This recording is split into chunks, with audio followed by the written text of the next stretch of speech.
우리가 살아가는 세상을 보면 저마다 열심히들 살아가고 있습니다. 민족과 나라들, 인종과 피부색, 종교나 신념, 무슨 일을 하든 어떤 상황과 처지에 있든 간에 그런 것 같습니다. 누구든 타인을 비난할 수 없습니다. 각자의 입장에 따라 안타깝게 생각하기도 하고 때론 한심하게 생각하기도 하고 어떨 땐 부럽게 생각하기도 합니다. 아주 옛날 시족이나 부족 사회 때는 함께 모여 사는 사람들의 수가 적기도 했고 같은 혈통에다 그리 멀지 않는 친인척으로 이루어져 있다 보니 모두가 한 가족처럼 살았습니다.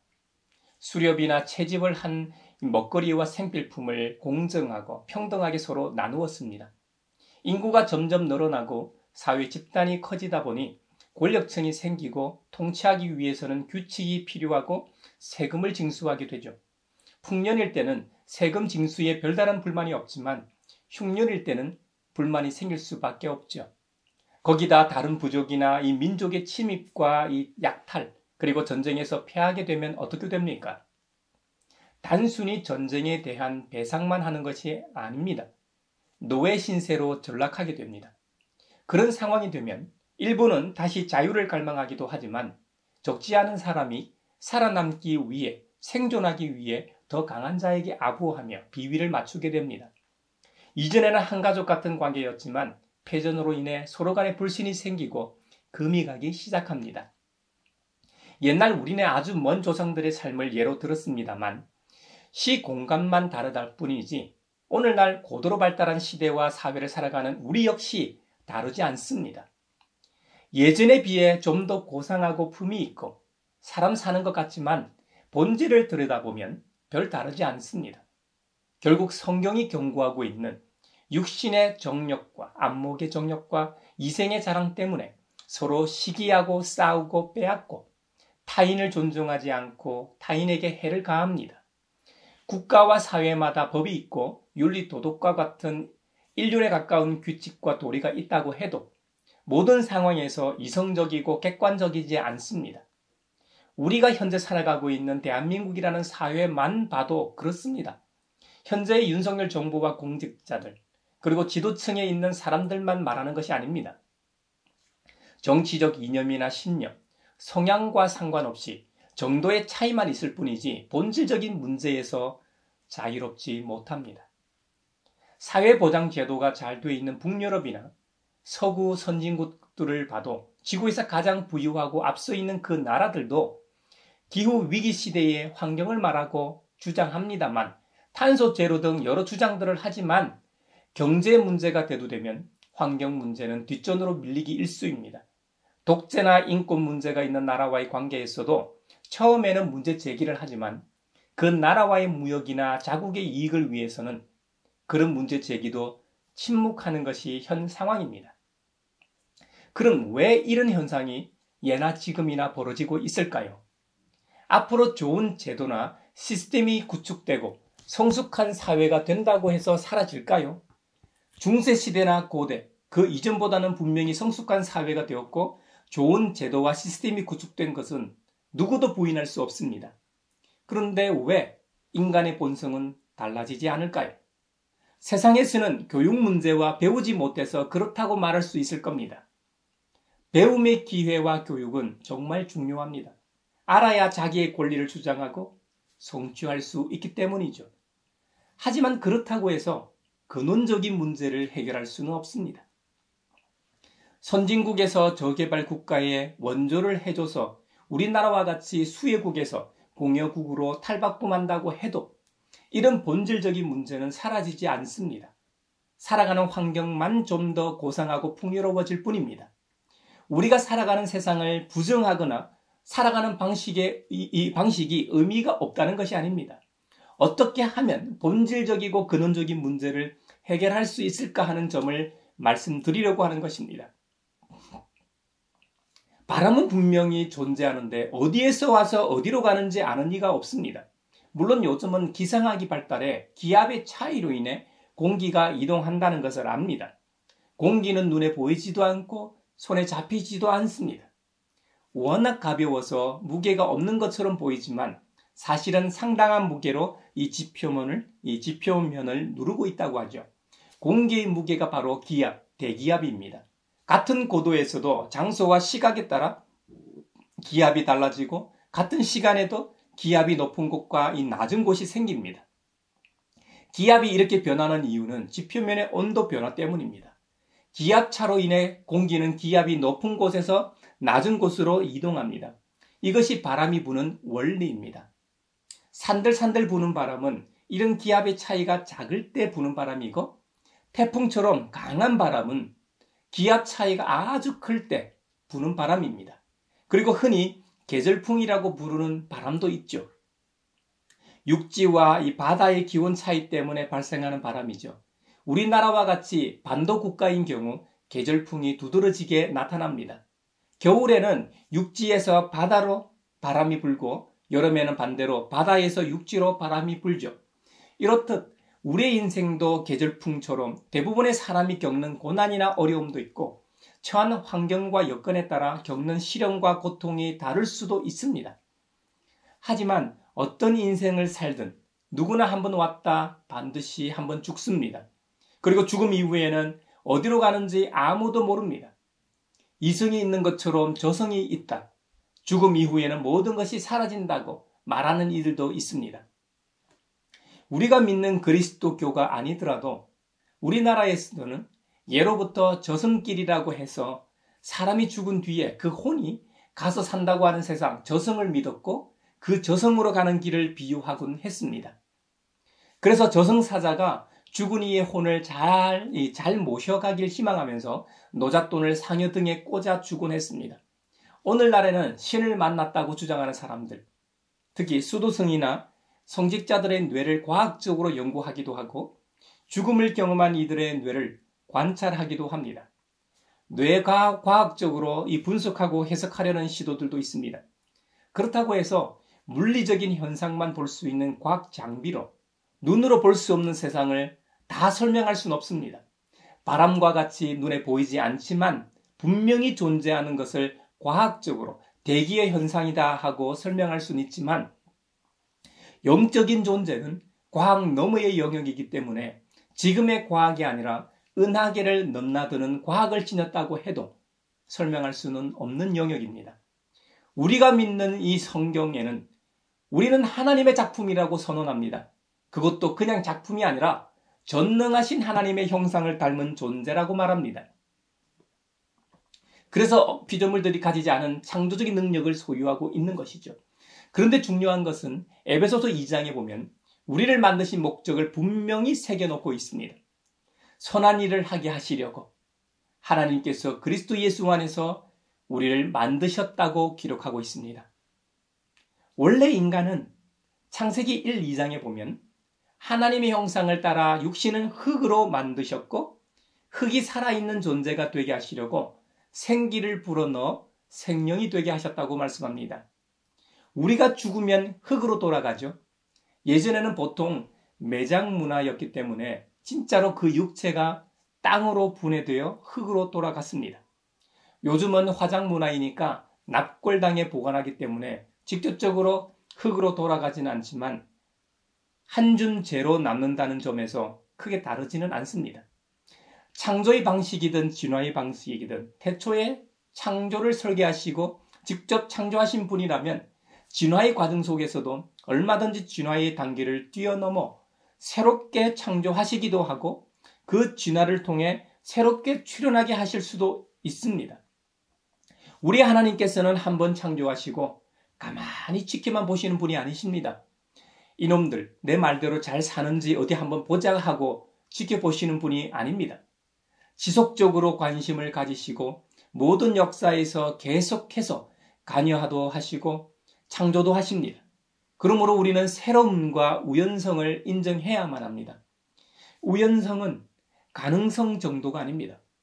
인간의 지혜와 지식으로는 절대로 상상도 못할 아예 불가능한 것을 포함하는 말입니다. 빅뱅도 보면 새로움과 우연성을 포함하고 있습니다.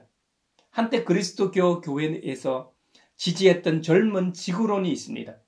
성경을 문자적으로 믿고 해석하여 6일 창조와 아담으로부터 시작하여 믿음의 조상들의 연수를 성경에 나온 그대로 계산하여 이 세상의 나이가 6,000년에서 길어도 1만 년 정도로 보는 입장을 젊은 지구론이라고 합니다. 창조과학이라는 이름으로 성경을 과학적으로 설명해 보려는 시도이죠.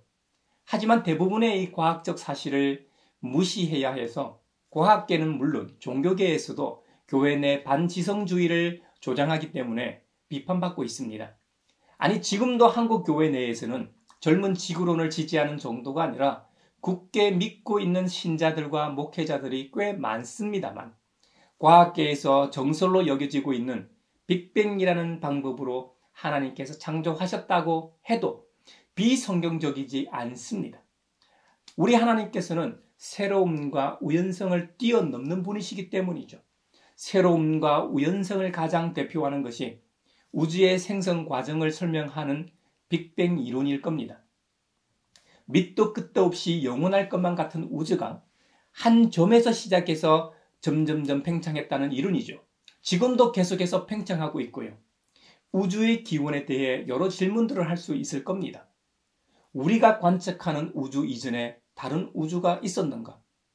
하나의 우주가 빅뱅으로 시작했다 사라졌다 생성하는 과정을 반복하고 있는가? 현재 우리의 우주가 처음이자 하나뿐인 유일한 우주인가? 우리가 알지 못하는 어떤 법칙에 따라 자연히 우주가 생성되었는가? 아니면 어떤 요인이 빅뱅을 유발시켰는가? 이러한 질문에 우리는 알지 못하고 답할 수도 없습니다. 과학자들이 밤낮으로 연구하고 있습니다만 앞으로도 영원히 알아내지 못할 수도 있습니다. 하지만 그 답을 유일하게 이 성경이 주고 있습니다. 태초에 하나님이 말씀으로 우주를 창조하셨다고 말입니다. 빅뱅 이론이 처음 등장했을 때 창세기와 너무나 비슷해서 인정하기 싫어서 정상 우주론을 주장하기도 했다지요. 정상 우주론은 빅뱅 이후 팽창하는 우주 빈 공간을 극도로 작은 수소 원자가 저절로 생성된다는 가설입니다. 이것도 무에서 유를 창조해내기 때문에 연속 창조설이라고 불렸죠. 우주는 참으로 흥미롭고 신비로운 것 같습니다. 태초에 하나님께서 말씀으로 천지 만물을 창조하실 때 인간은 하나님의 형상을 따라 육신을 흙으로 만드셨고 생기를 불어넣어 생명, 즉 생명이 되게 하셨다고 성경 창세기에서 말씀하고 있습니다. 동물들도 살아서 숨을 쉽니다. 이것들도 하나님께서 만드셨는데 인간처럼 직접 만드신 것이 아니라 땅에게 명하사 그 땅이 생물을 그 종류대로 만들게 했습니다. 성경에는 직접적으로 이것들에게 생기를 불어넣어 생명이 되게 하셨다는 말씀은 없지만 인간만큼은 아니지만 이것들도 나름대로 살아가기 위해 생각하고 판단을 합니다. 사람이든 짐승이든 그 영이 그 생명체의 모든 것이 가능하게 합니다. 생명의 기원은 하나님께 있고 그 생명이 다하면 각자 온 곳으로 돌아갑니다. 이것을 성경 잠언 3장 21절에서 말씀하기를 사람의 영은 위로 올라가고 짐승의 영은 아래 땅으로 내려간다고 하지만 누가 그것을 알겠는가라고 말씀했습니다. 잠언 3장에서는 사람에게 닥치는 운명이나 짐승에게 닥치는 운명이 같다고 말씀합니다. 죽음이라는 운명이 둘 다 기다리고 있다는 것이죠. 둘 다 숨을 쉬지 않고는 못 삽니다. 사람이라고 해서 짐승보다 나을 것이 없습니다. 산소 호흡기를 통해 그 생명을 연장할 수는 있지만 그렇게 살아봐야 사는 게 사는 것이 아닙니다. 둘 다 같은 곳, 흙에서 나와서 흙으로 돌아갑니다. 하지만 그 육체를 주장했던 영은 각자 온 곳으로 돌아간다고 합니다. 이 점이 짐승과 사람이 다른 유일한 점입니다. 앞서 설명한 대로 흙에서 온 인간의 육신은 죽으면 흙으로 돌아갑니다. 반면 사람의 영은 위에서 온 것이기 때문에 위로 간다고 성경은 말씀합니다. 짐승은 육체나 영이 다 땅에서 왔기에 그 기원인 땅으로 돌아가게 됩니다. 반면 인간은 육체는 땅에서 왔지만 그 영은 짐승과 달리 위에서 왔습니다. 즉 하나님으로부터 왔습니다. 그래서 다시 하나님께로 돌아가는 법이지요. 근데 문제는 하나님께로 돌아간다고 해서 끝나는 것이 아니라는 것이 문제입니다. 히브리서 9장에는 사람이 한번 죽는 것은 정해진 일이요 그 뒤에는 심판이 있다고 말씀합니다. 뭐가 있다고요? 심판. 이것이 우리의 고민거리입니다. 태초에 하나님께서는 모든 피조물을 만드시고 그 모든 피조물들이 조화롭게 서로 어울리며 살도록 창조하셨습니다. 창조 섭리와 자연 법칙이라는 질서를 통해 가능하도록 하셨고 그 일이 잘 작동하도록 하나님의 형상을 따라 지으심을 받은 인간에게 청지기 사명을 주셔 잘 관리하도록 하셨습니다. 근데 이 인간이 자신의 직무를 망각하고 신이 되려고 했습니다. 그래서 결국 창조주로부터 저주를 받고 청지기적 사명은 유지한 채 땀 흘리고 수고한 만큼 먹을 수 있게 하시고 그의 생명도 단축되게 하셨습니다. 제사장들이 사람들의 제사를 대리하는 제사 직무를 통해 사례를 받고 살았습니다. 공무원들이 일반 국민들이 조화롭게 잘 살도록 봉사하고 그 직무를 잘 하라고 국민이 낸 세금으로 봉급을 받아 생활하는 것처럼 본디 인간도 하나님께서 에덴이라는 곳에서 다른 피조물들을 잘 관리하는 것만큼 수고하지 않고 먹고 살도록 배려를 해주셨죠. 근데 하나님의 말씀에 불순종하여 죄를 짓고 난 뒤에는 땀 흘리고 수고한 만큼 먹을 수 있었습니다. 그러지 않으면 굶어 죽는 저주를 받았습니다. 그러다 보니 남의 것을 탐하고 서로 빼앗고 뺏기는 불협 화음이 피조 세계에 나타나게 되었습니다.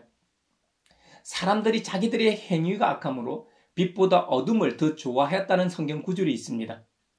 악한 일을 저지르는 사람은 누구나 빛을 미워하며 빛으로 나아오지 않는다고 말씀합니다. 빛에 대해 동경과 그리움은 있지만 자기 행위가 드러날까 두려워하기 마련입니다. 그래서 사람들은 그냥 선에서 떠난 모습대로 적응하며 살아가는 것입니다. 지금도 보면 인간을 제외한 다른 피조물들은 더 탐하거나 탐욕을 부리지 않습니다.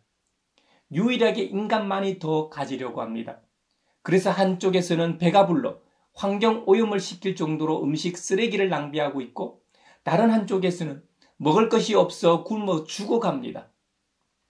먹을 것이 빈약해 돌봄을 받을 20세 이전의 끼니를 걱정하며 먹거리를 찾아 나서고 있고 10대 아이들은 기본 교육을 받아야 하는데 그러지 못하고 커피 농장으로 광산으로 내몰리고 있습니다. 이런 부조화는 다 인간의 존적 타락으로부터 시작되었습니다. 창조 이후 얼마의 시간이 흘러 인간이 타락했는지는 몰라도 그 최초의 인간의 타락으로 인해 그의 모든 후손들이 죄의 굴레에서 벗어나지 못하게 되었습니다. 그래서 자비로우신 하나님께서 스스로 죄의 굴레에서 벗어날 수 없는 인간을 사랑하시어 창조주께서 문제를 해결하시기로 작정하셨습니다. 창조주 하나님의 외아들, 우리의 구원자 예수 그리스도를 세상에 보내시어 우리 대신 십자가에서 죽으시고 부활하게 하셨습니다. 예수님의 죽음은 우리의 본질적인 죄의 죽음이고 예수님의 부활은 우리를 의로운 자녀로 삼으시기 위한 부활이었습니다. 그러므로 누구든지 이 사실을 믿고 고백하기만 하면 우리 스스로는 해결할 수 없는 죄의 굴레는 사라지고 죄인에서 의인으로 거듭나게 되는 것입니다. 그렇다면 하나님께서는 예수님을 통해 왜 우리를 새롭게 재창조하시려고 하는가? 본디 우리는 하나님의 최고의 작품이었습니다. 그런데 신이 되려고 하는 욕심, 욕망 때문에 그 창조의 작품성이 훼손되고 말았습니다. 하나님의 형상을 닮은 훼손된 작품을 복원할 뿐만 아니라 이제 새로운 삶으로 살게 하시려고 예수님을 통해 재창조하신 것입니다. 서로 사랑하며 선한 일을 하게 하시려고 예수 그리스도 안에서 우리를 구원하시고 다시 새롭게 태어나게 하셨습니다. 그렇다면 우리의 새로운 삶을 어떻게 살아야 하는가? 그 해답을 갈라디아서 2장 20절이 주고 있습니다. 나는 그리스도와 함께 십자가에 못 박혔습니다. 이제 내가 살고 있는 것은 내가 아닙니다. 그리스도께서 내 안에서 살고 계십니다. 내가 지금 육신 안에서 살고 있는 삶은 나를 사랑하셔서 나를 위하여 자기 몸을 내어주신 하나님의 아들을 믿는 믿음 안에서 살아가는 것입니다. 할렐루야. 갈라디아서 2장 20절에서 우리가 어떻게 다시 태어났는지 그리고 어떻게 살아가는지 말씀하고 있습니다. 예수님의 십자가와 함께 죽고 부활하는 경험으로 새롭게 태어났다고 말씀합니다. 그러므로 이제 살고 있는 것은 내가 아니게 됩니다. 우리는 이미 예수님의 십자가에서 죽었기 때문이죠.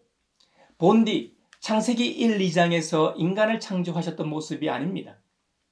흙에서 온 육신도 그대로이고 하나님께로부터 왔던 영도 그대로이지만 그 영은 이미 타락했는데 그 영대로 살아서 되겠습니까? 완전히 새로운 영이 와야만 새로운 삶이 가능하죠. 우리 안에 새로운 영으로 우리 주님께서 함께 거하신다고 말씀합니다. 두 개의 영이 내 안에 존재하는 셈이죠. 이것을 그리스도 교회에서는 그리스도의 거룩한 영이신 성령님의 내주하심이라고 표현합니다. 우리가 성령의 충만함을 입어야 하는 이유가 여기에 있습니다. 사랑하는 형제자매 여러분, 성령 충만한 삶은 들음과 믿음으로 오는 것입니다. 우리는 끊임없이 주님의 말씀을 듣고 들어야 합니다. 생명의 말씀을 들을 때 믿음이 생깁니다. 그래야만 하나님의 통치를 경험하게 됩니다. 믿음으로 말미암지 않고는 하나님의 통치를 경험할 수 없습니다. 하나님 나라는 믿음의 여부와 상관없이 존재하는 것이지만 믿음의 눈으로만 볼 수 있는 나라입니다. 하나님께서 창조주이시기 때문에 그분이 창조하신 모든 세계가 그분의 나라 아니겠습니까? 그러니까 믿음의 여부와 상관없이 이 세계 자체가 하나님 나라인 것이죠. 그런데 모든 사람이 하나님 나라를 인식하느냐? 그건 또 아닙니다. 하나님께서 우리에게 믿음을 주셔야만 믿음의 눈으로 하나님의 나라를 볼 수 있게 됩니다. 믿음은 살아서 역사하는 하나님의 말씀을 통해 생기게 됩니다. 그러므로 우리에게는 들음과 믿음이 반드시 필요합니다. 혹시 저를 포함해 우리 모두가 이제 이만하면 말씀이 충분하다고 생각하시지는 않는지요? 아니 될 말씀입니다. 위험천만한 생각입니다. 주님의 말씀을 멀리할수록 우리의 믿음이 약해집니다. 믿음이 약해지면 하나님의 통치가 희미해집니다. 그러면 내주하시는 성령님의 음성에 귀를 닫고 자기 마음대로 살아가게 됩니다. 그래서 아담과 하와가 실패했던 것이죠. 우리는 들음과 믿음을 경솔하게 여겨서는 안 됩니다. 다시 새롭게 태어난 삶을 감사하며 조용히 그리고 규칙적으로 십자가 앞에 나아갈 수 있기를 바랍니다. 살아서 역사하는 말씀과 내주하시는 성령님의 음성을 들으며 우리의 믿음을 성찰하는 은총의 사순절 넷째 주간이 되길 축원합니다.